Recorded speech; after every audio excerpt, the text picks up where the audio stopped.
Coming up on Finding Better, Stacie Shifflett is joining me, and we're talking about emotional triggers and how to manage them. You might have just gotten triggered by the words emotional triggers, but we're going to talk about that. And it's very cool because we're going to talk about the assumptions and the kinds of perceptions that make us all believe that it's all about us when in fact it's not about us at all. And we're going to talk about, bad things are going to happen. There's no question about it. The question is how we're going to react to bad things happening. So thank you for joining us. This is an amazing episode you're going to want to share because it's all about finding better. Here we go.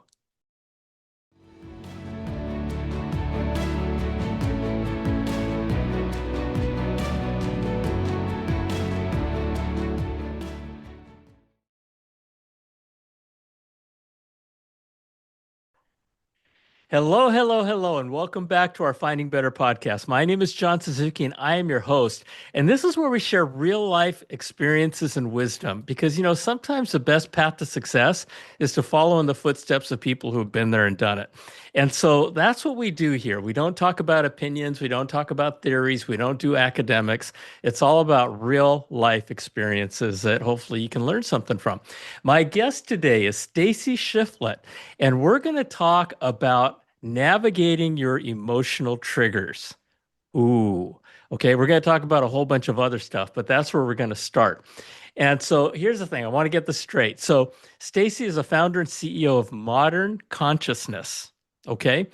Her Elevate Your Life intensive program helps people step off life's treadmill, could be you, uncover their unique formula for joy, and create a life of true purpose and fulfillment.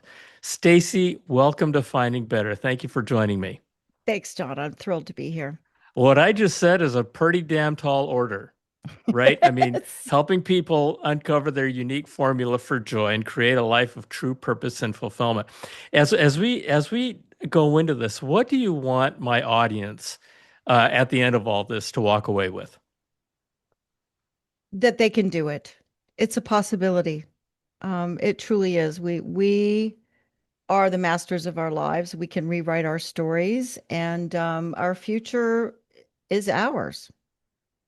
Our future is definitely ours, whether we know it or not, or think it Right. or not, right? And giving people that gift of understanding that it is theirs is a wonderful thing. Okay, let's talk about navigating emotional triggers. What does that mean? So we all have emotional triggers, right? I And don't. I got none. None. I don't have How any. when that driver cuts in front of you and you know, Yeah, no, I just go, yeah, have a nice day. Thank you. that's pretty much what I do anymore because I've learned, right? Um, yeah, and I mean, obviously we can trigger joy, right? So we can have things that trigger joy and happiness and laughter and all of that. But normally when we talk about emotional triggers, it's negative, right? It's when we Yes. move into that negative zone and we have a reaction and there's a whole scientific process behind it with the amygdala and all these physiological things. We're actually designed that way, and Hmm. we're designed that way for a reason, which I'm sure you know. But we don't live in that time anymore, right? We're not being chased by saber-toothed tigers or anything else. So it's our fight or flight. It's our reaction. It's when we feel unsafe. But as we have evolved as humans, it's changed, right? A lot of things make us feel unsafe, but we don't really understand what that is, right? So So, when you say evolved as humans, what I interpret that as we have evolved our environment, right? yes. Because our environment has evolved faster than our human natural caveman tendencies. Yes. Does that sound right? It has, and we have so much sensory input and so Yes. much access to information and so much going on in the world, and we get wrapped up into all of that. And we get wrapped up into ourselves, something offends us or We're making assumptions all the time. Have you ever read the little book, The Four Agreements? Mm-mm. I can't think. It's one of the most powerful books, and it's very small, and I cannot think of the author's name right now. But when I first started my journey, as I was going, and it was over a decade ago, when I was going through my divorce after a 28-year marriage. It's one of the first little books that was recommended to me, and I read. And there's four agreements that we have with ourselves in there, and the first two I implemented really, really well, and I still practice them today. Not that I didn't implement the others, but one is don't make assumptions. Such an interesting exercise that your audience can do is grab a little notebook and take it around with you one day and notice how often you're making an assumption about something. Oh my God. Oh my And God. Constantly. and we're not even aware of it, right? So that's why I say grab a little notebook, take it with you, and just, start to think in those terms. And it's that's life changing. The other one is being, we get insulted, we get irritated, and why? It often has absolutely nothing to do with us, right? If the lady at the grocery checkout is cranky, we make an assumption that, oh, well, she's grouchy. And then we turn it into ourselves and go, oh, I don't know what she doesn't like about me. Has nothing to do with you. Right. Maybe a family member died a few weeks ago. Maybe she just got told she has to work a longer shift and she's going to miss dinner with her family. And I can tell you, when I learned that lesson the most profoundly was when I lost my first son. Oh, Because oftentimes I was out and about in the world and I really didn't feel very well.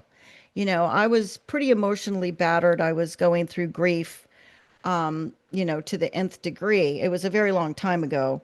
But my mood wasn't an indication of anybody around me. It was just what I was struggling with. And that is right. that is so often what it's really all about. So those are two things, and that kind of leads us to what's triggering us, right? So when we start looking at why we got offended, that's showing us some belief that we're holding, that we're not good enough or whatever that might be.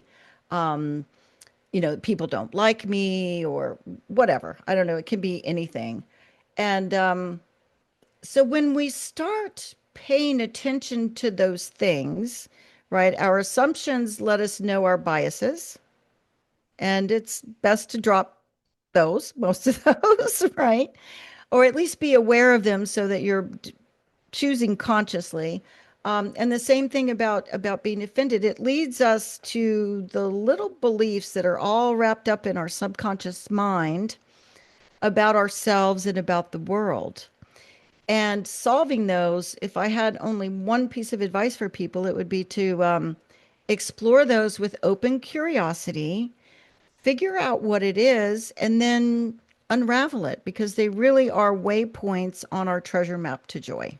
Okay. So let me ask a couple of questions on that. Mm-hmm. Okay. You talked about understanding your assumptions and we talked about understanding the trigger. So when you say first thing to do is to understand those things, what are those things? First, you have to become aware of them. Them being what is them? Yeah, what you're assuming or your reactions, right? In any situation, Okay. you have to become aware of your reactions. Okay. And, when we're thrown into a reaction that we sometimes regret, that makes us feel awful the rest of the day, it's not really very good. Yeah, and I think you know what I'm talking about. So I Sure. have a great example. My ex-husband, I was married for 28 years, and when we were separated and going through the divorce and whatnot, he was really good at pushing buttons. He knew what buttons to push, and I reacted. I was very angry. I was upset. All the things that get wrapped up in divorce. And I finally was like, you know what? And he did some things that deserved reactions. Let me be clear about that. Somebody put your stuff on your driveway Christmas Eve morning, that's a pretty stinking thing to do, right? So, Uh, so I would react. But I finally was like, you know what? He can push all the buttons he wants. I don't have to react to those. that's right.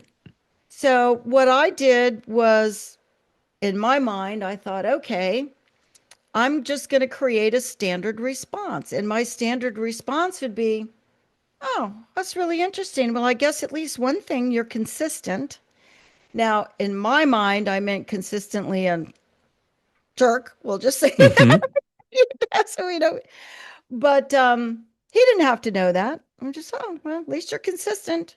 And he was, and I just quit reacting. It took a while. Trust me, it took a while because first I had to learn about it, and then I had to figure out how to implement it in my life in a way that worked for me. And then it just doesn't happen anymore. That is really interesting. I never associated the word triggers with the words pushing buttons, right? It's kind of the same thing. And we all have had people in our lives who push our buttons and set us sideways because they know what those buttons are. And you figured out how to, with your husband, you figured out how to change your reaction to the I was buttons much when he pushed happier. them. Yeah, I was Yeah. much happier not reacting. And it took a while. Don't, let me be clear about that. It did take me a little while. And I have practiced this, so I've integrated it into my life, right? It is part of who I am at this point. And I typically don't react in a negative way. Hmm. It doesn't mean bad things don't happen. Right. I told you right before the show, my home here on Siesta Key flooded last September in Hurricane Helene. I'm just getting back to my home. I was, displaced from my home for nearly 9 months, but I stayed in gratitude. So even that could be a trigger to think, oh my God, what am I going to do? How is this going to work out? Oh, the expense. Where am I going to, all of these things send you into a spiral. Hmm. What I chose to do consciously, and I'm still doing it because life's still a little up in the air. So I was like, okay, so the damage is done. Where are my blessings? I wasn't home. I had much less water in my house, just a few inches of water in my house, where other people around this island had complete destruction. Some had three to Hmm. 5 feet of sand in their house. I had an excellent contractor, which is also a funny story because he was here doing a large plumbing repair and had just finished laying new floors when the flood hit. Mm. We were just wrapping up the job. And so, gosh, I could be angry that I had to pay for floors twice, or I could be grateful, which I was, that that contractor was working in my house and I got first dibs. And he's a lovely, lovely contractor. I didn't have to wait to be served, right? In a community that had just been Right. completely Right. battered and those resources are finite. I knew that I could start repairs without having to wait for an insurance payment. So I leaned into that gratitude. And I had another home in Virginia. I went and stayed with my son for this time, which was amazing. And I just told myself, I'm not going to worry about it. I'm going to take one step at a time, right? The first thing is to get my home repaired. The second thing is to get back there, and then I'll decide, do I want to stay here? Do I want to sell the home? What do I want to do? And that's kind of where I'm at right now. So there's a lot of uncertainty in front of me, but I'm confident that it'll unfold and I'm not triggered by it. Well, what strikes me is that as you were going through that episode of your life, you had a lot of gratitude. You had a Gratitude's lot of gratitude, important. right? I mean, you were talking about being grateful for the contractor and being grateful that you weren't as affected as a lot of other people around you, because you could have had much worse reactions to it, right? You It could have been a victim. You could have been, oh my gosh, why does this happen to me? Right? And I gotta imagine that if you took that mindset shift in that direction, um, it would have been a different experience. Yes, years ago it would have been a different experience probably for me too when I was younger to worry or I pretty much have released worry for the most part. It's not productive. And as I said, you mentioned a victim mindset, and I understand when people feel victimized, and often they were, and it happened that way, but it's not a place to stay. If we Right. stay in that mindset, it traps us into a negative energy spiral. And Very much so. yeah, and who wants to be there? We take ourselves everywhere we go, you know. So who do you want to take with you? Do you Yeah. want to take someone that's negative and pessimistic and grouchy, or do you want to take somebody that has a positive outlook on life? It doesn't mean that you don't process grief. It doesn't mean that you don't have bad, what I'm saying. Yep. Yep. Take somebody along, be your best friend, take somebody along with you, which is you, because you go everywhere with you, that you want to be around. And hopefully you want to be around you, Yes, I would right? hope. Which is part of this whole conversation. Yeah, my book that I have right up here, it's called Yes, American Grit. And one of the underlying messages of the book is you can be a victim or you can take responsibility for the circumstances in your life. And in the case of my book, you can go out and be a hero. And the story follows, it's a true story, follows a man who was interned in the Japanese American concentration camps and very easily could have been a victim, right? I mean, they were victims, right? they But were. Yes, instead of blaming the government, instead of the whole victimhood mentality, he and a bunch of other guys decided to volunteer for the United States Army to fight and die for the country that put them and their families in those camps to begin with. And they went out and did something about it. It wasn't, they didn't put themselves in the camp. They had nothing to do with that, but they took responsibility for their lives and they went out and changed the world. And they became some of the most decorated war heroes in the history of the United States. And so, part of the underlying message here, beyond this terrible thing happened, let's not let it happen again, yeah, was don't be a victim. Don't blame. And of course, there were a lot of people that felt differently. But it's your choice. It's your choice, and it's all in how you react. it Because is. And shit's gonna ultimate, happen. yes, it happens. That's for sure. Yeah. Your book, the topic of your book, really that level of empowerment through adversity, Hmm. reminded me of Viktor Frankl's works. Yeah. Yeah. And Yep. I can't think of the name of some of his Oh gosh, I'll get it for you. Keep talking. I know I can't think of it right now, but it reminded me of that. And the truth is, we are our responsibility. It's not anybody else's.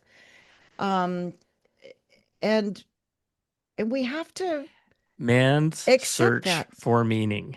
Yes, yes, That's what by Viktor Frankl. Yep. yes. Yep.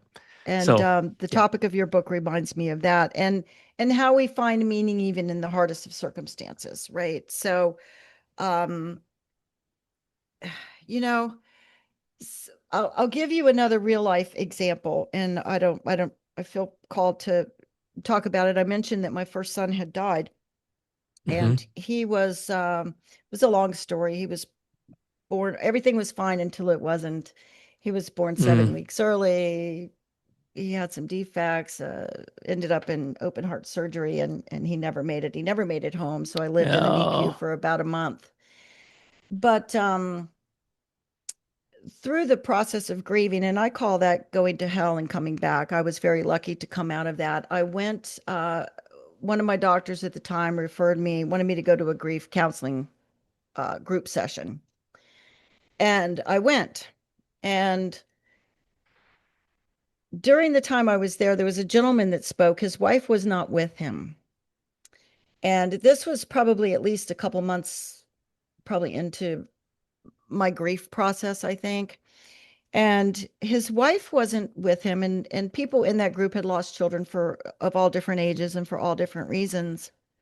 And when he spoke to the group, what he said was it had been 5 years and his wife was still unable to leave the house to even go to the grocery store. No. And I have goosebumps telling you that. And I certainly could understand that because I didn't want to leave my house either. It's just the most awful thing in the world.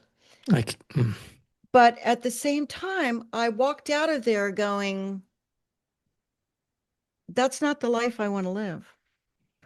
I don't want to be that woman in 5 years that is still in that state of mind. And I'm not judging anybody by that. So anybody listening, sure, please, sure. please don't take it that way.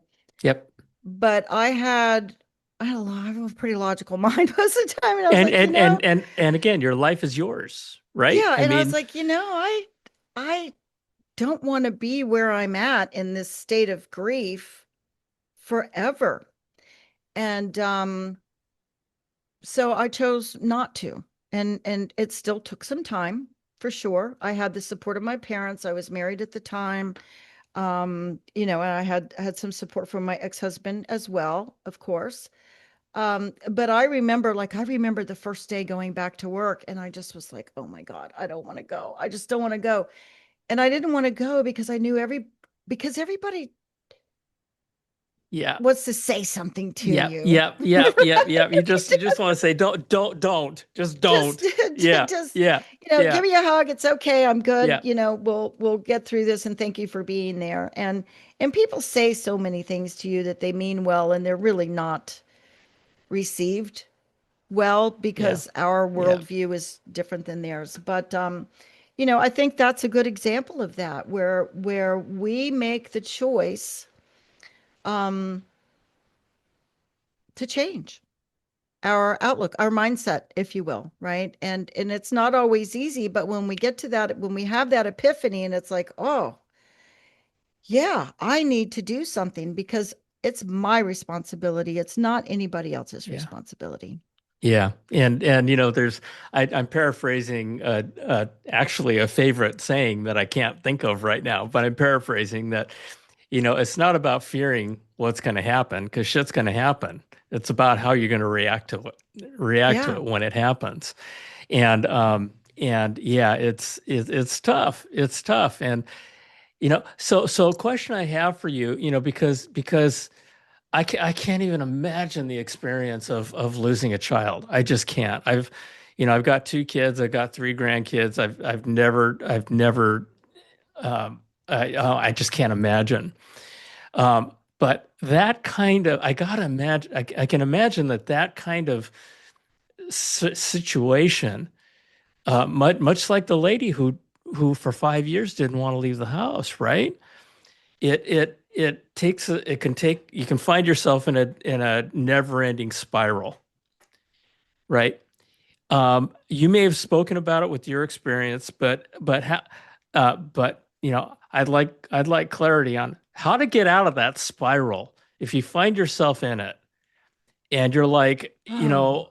how do I get out of this? How did you get out of it? Well, for that particular experience, as I said, I didn't want to never leave the house the rest of my life, right? So you're Yeah, kind of looking at that and having this realization. And and this was long before I did personal development work so deeply, which I've done now for probably 12 years. But the other thing for me with that was I was back to gratitude and blessings. I thought, okay, maybe it's going to be a little bit easier for me than it was for many of the parents in that group because I didn't have a lifetime of memories with that child, whether it was 2 years or yeah. 5 years or 12 Mm. years. Hmm. Um, and that is part of what got me through that. Now, granted, I could have felt it would be easy to feel that I had been robbed of the opportunity of creating those memories Um, but that's not what I did. I thought, okay, so at least, every turn I make in my house, everything I pick up, Yeah. every place I Yeah. go, I don't have a memory of that child associated with it because, as I said, he never came home from the hospital. Now, I had decorated his room and all that, so I Yeah. had to I Yeah. had to deal with all that. Um, but that's how, So again, you kind of grab what you can, what piece of light you can in the situation. First, you have to realize it because honestly, a lot of times we don't make changes until we get tired of our own shit, right? Once we get tired of our own Yeah. BS, Yeah. Yeah. you know, and we Yeah. realize it's really our BS, it's not anybody else's. That's when we start to make a change. And I had to be through that grief process enough to do Sure. that. So, for one, you need to honor the emotions in the situation because they're real.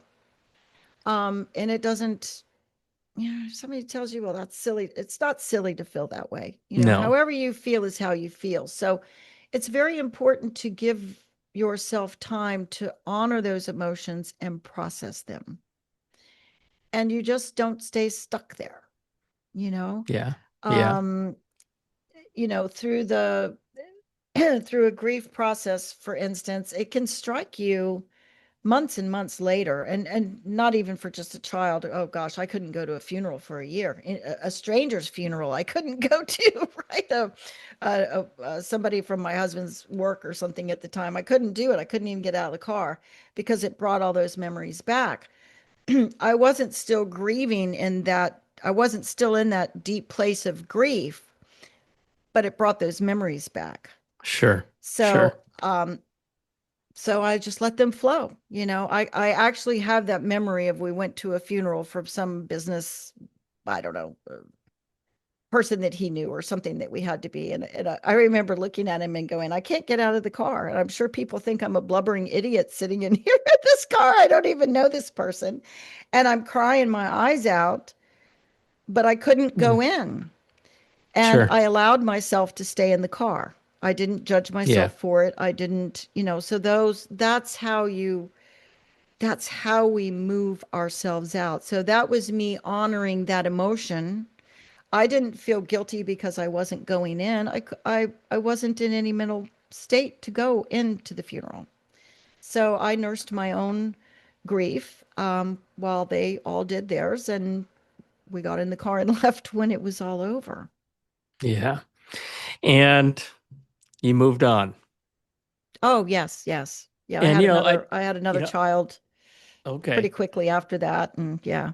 Yeah, and moving on, I have learned that moving on does not mean you're dishonoring um your child at all, right? You're moving on um because that's what we're supposed to do. Well, And what's the and choice? keep those people in our hearts. Yeah, because the option is not moving on, and that's Yeah. really not a healthy place to be. Yeah, that's not what anybody wants Mm-mm. for you. Um, let me ask you a question about you said something early on that I thought was really interesting, and that was triggering joy. We think we talk about triggers, and like you said, when we think about triggers, we think of really negative stuff, right? I mean, triggering, but when you said triggering into joy or triggering happiness, how do you do that? Well, it can be little things throughout the day. It could be it could be bigger things, planning a trip that you're looking forward to. I'll talk about social media just briefly because I actually think I posted something on social about this yesterday. Um, there's a lot of content on social media and there's a lot going on in the world and Oh, the and there's algorithms that all it's a bunch of it is bullshit. But yeah, go yeah, ahead. yeah, and I see people getting so wrapped up in it and politics, for instance, and it doesn't matter which side of the aisle you're on, that's all they're posting about. And it's like I watch some news. I choose to read some things and do some independent research, just I think it's important to stay in tune, but I don't need it going through my brain 24 hours a You day. I don't don't you need to don't sit down. obsess over it. Yeah. No, I don't obsess over it. And so the Eagles, I don't know if you're on social media. So the two eaglets, I think there were originally three eggs in the nest. I think they're in Washington State or someplace, but they're Sunny and Gizmo, and they've grown, they're fledging now, right? They're leaving the nest. So find something. If you're scanning social media all the time, find something that brings you joy on there and will reset your attitude versus getting pulled into the politics or whatever, whatever else you're seeing or whatever else is just absolutely useful and irritates you and does no good. Um, so we can do that. We can, I love to cook. Can we before I don't want to get off. I want to talk about social media just for another 90 seconds or so. Yeah. Because you gave me a really interesting perspective that I knew about, but I didn't realize, if that makes sense. One of the reasons why I started this podcast was because social media has a lot of it has just evolved into junk. It's Oh my just gosh. junk. Sometimes I look at it and I And go, no wonder where, and I'm not even yeah, talking right? politics. The lewd, some of it I just go, it's It's such an terrible. indication of where It's we are terrible. as a society. It's awful. And there's all these studies that associate the rise of mental illness to the rise of social media.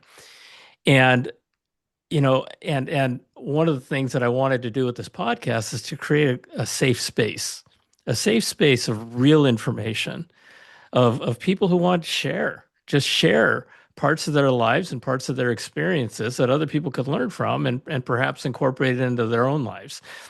And but you said something. You said something in those eaglets. Um, Gizmo and Sunny. Sunny. Okay. See, I've watched them for That months now grow. They hatch their little eggs and now they're yeah, fledging. yeah. One flew away. And the thing that I realized when you said that was it's all about choice. It's all about choosing.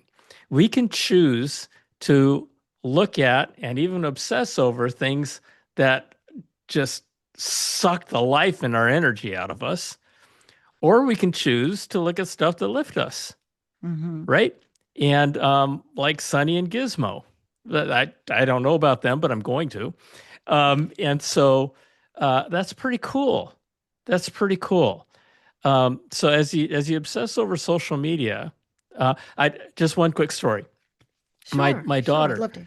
my daughter, when she went to college, she went to Santa Clara University, which is kind of right in the heart of Silicon Valley. And it's right down the street from Facebook headquarters. And one day they had a guest speaker who was an executive of Facebook. And he comes in, audience of 300 kids in this auditorium, and he asks the question. He says, "How many of you guys have Facebook accounts?" My daughter sits in the front row of every single talk. And everybody in the place, 300 kids raise their hands. My daughter is the only person in the place that does not raise her hand. And of course, she's in the front row. And she's in the front row. And so the guy looks at her and says, "Are you just not participating or do you really not have a Facebook account?" She goes, "I don't have a Facebook account." You could just she said you could just hear all the oxygen getting sucked out of the room, right? And he goes, "Seriously, you don't?" She goes, "Yep." She says, "I had one, but I canceled it." And he says, "Really? What happened when you cancel it?" She says, "I got 8 hours of my life back every single day."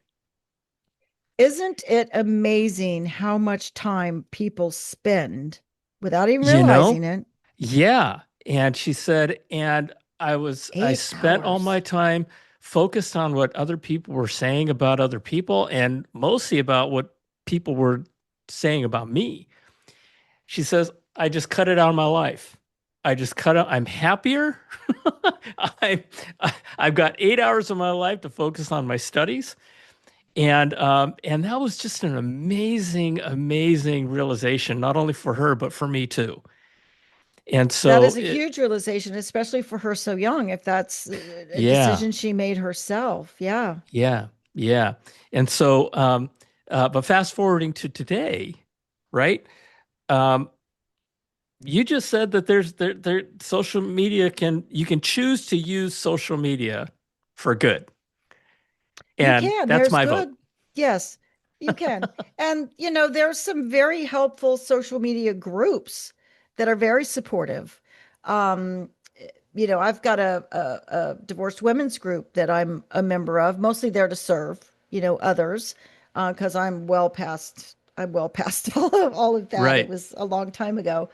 Um, and it's a very supportive group. And there are tons of that. So basically, look for things that feed your soul rather than drain your energy. That's how you find your spots of joy. Choose to look for things that feed your soul. Yes, Choose. choose. And there you go. There you go. Holy cow. Just that one piece, folks. choose to yeah, choose to look at things that feed your soul. Okay. Wow. So, um, as we close, what would you like to leave with the audience? Um, Gosh, what would I like to leave them with? I honestly, I really hope that they have gotten some value out of this, and I Hmm. hope on this last topic that we talked about that they can make better choices to feed their soul, and that they actually start doing that. And the way you do that is just start being aware of the choices. I forget how many choices we make a day. We have like 60 or 70,000 thoughts a day. And Yeah, I I mean think 90, thousands. Yeah. yeah, I think 90% of those are negative and 85% of them are the same each and every day. So start to be aware of what's going on and how you're reacting, and choose to feed your soul instead. I like that. Yeah, I often say that your life is a product of the choices and decisions you've made until now. And some people will come back and they'll say, I couldn't choose my parent. Okay, well, do you agree with this statement that the product of your life in the future is going to be based on the choices you make and decisions you make from now on? And of course, everybody says, well, yeah. So choose. And and one thing the thing I'm taking away from this, Stacie, is choose you. Choose you. And we've all grown up. I can't. Okay, a lot of us have grown up with the idea that says if you focus on yourself, you're being selfish, right? But when you're focusing on yourself from the perspective of feeding your soul, good stuff, right? And making that choice, um, helping yourself lifts the world. It does. It's what's best for you. And sometimes, I have something my first book that I did with I don't know. There went I know his name. There it went. Yeah. It The guy. happens. Yeah, the guy, Les Brown.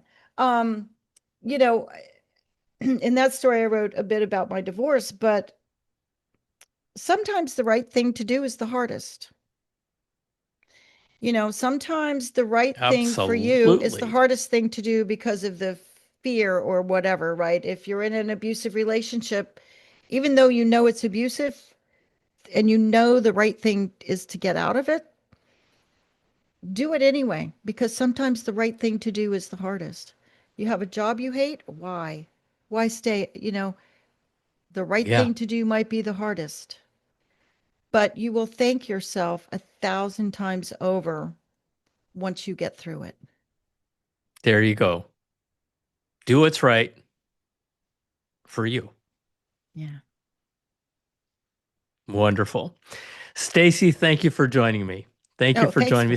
having me. Thank you for sharing um, as deeply as you did, and your experiences, and sharing for the sake of other people to be able to learn from your experiences.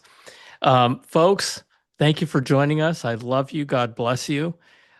Share this. Share this, okay? And choose you. Choose you. It's okay. It's okay. All right. And you okay, Stacie? You want to say something else? I'm great. Thank you. You Yes, good to go? choose yourself. Choose wisely. Choose wisely. Choose wisely and don't be a victim. Okay, share this. Talk to you later. Bye.